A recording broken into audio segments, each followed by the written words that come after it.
All right, so this is our soundboard. You've probably seen it before. That's why this is a refresher video. So from left to right, you've got microphones 1 through 4. You can see they have stickers on them, and they also will light up when you turn them on. Now, remember, when you turn on the microphone, the station audio will shut off, but only for you. This is just to prevent any kind of feedback. Yeah. As you can see, we can't hear anything. Now, the solution for this is, again, just use headphones with our 1/4-inch adapters that are located under both sides of the desk. Let's get a zoom in on that. Oh, wow. Yeah, now, FYI, though that one is controlled by the little knob on it, but if you're using the one to the left of the soundboard, you're gonna use this headphone slider. Got wired that way for who knows what reason, but that's how it is. So we'll turn off the microphone. Next, we did go over the CD player in a different video.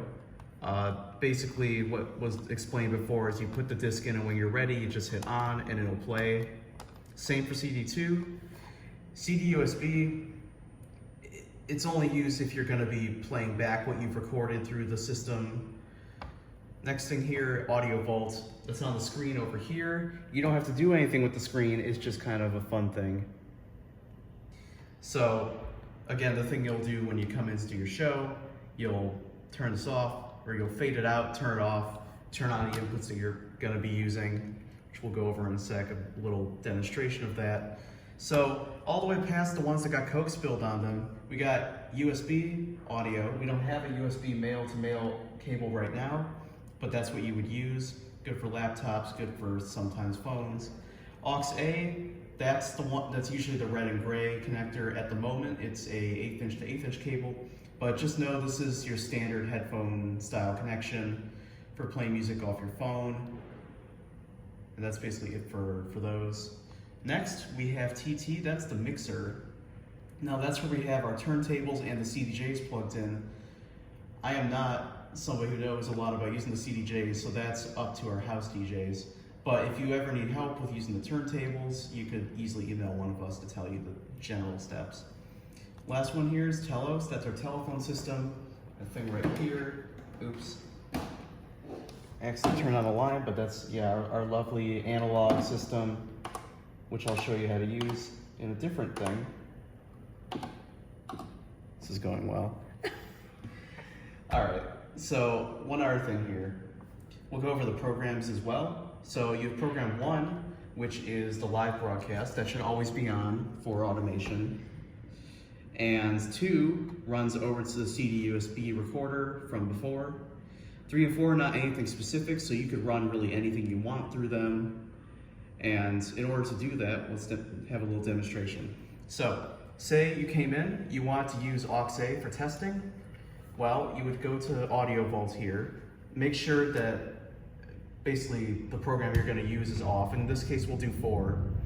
We're probably gonna leave it like this. But anyway, make sure 4 is off, and then if we're gonna test Aux-A, go over here, turn on program 1.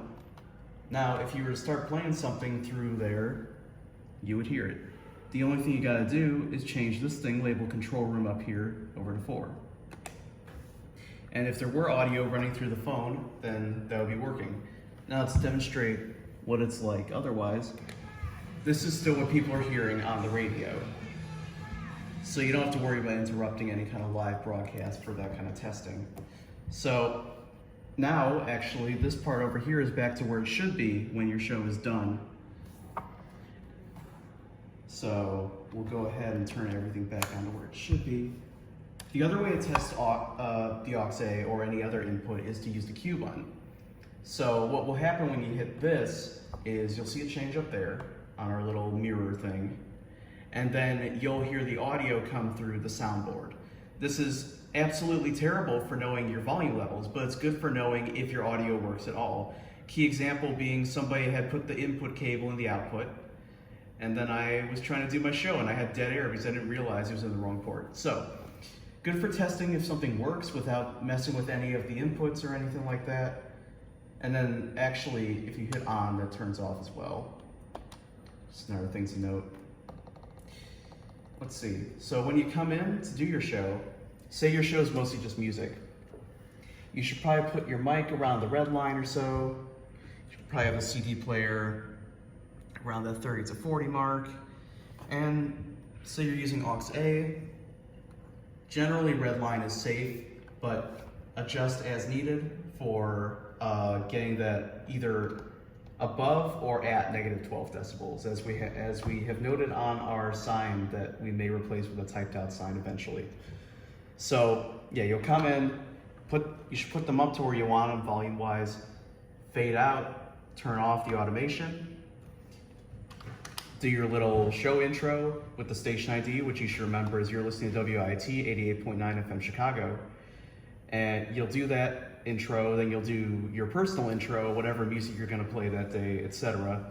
You could also have no intro, depends how you do your show. But you'll do that, turn off the mic after, turn on your aux A, and that's it. And then when you're gonna do a break, just, hit on, there you go.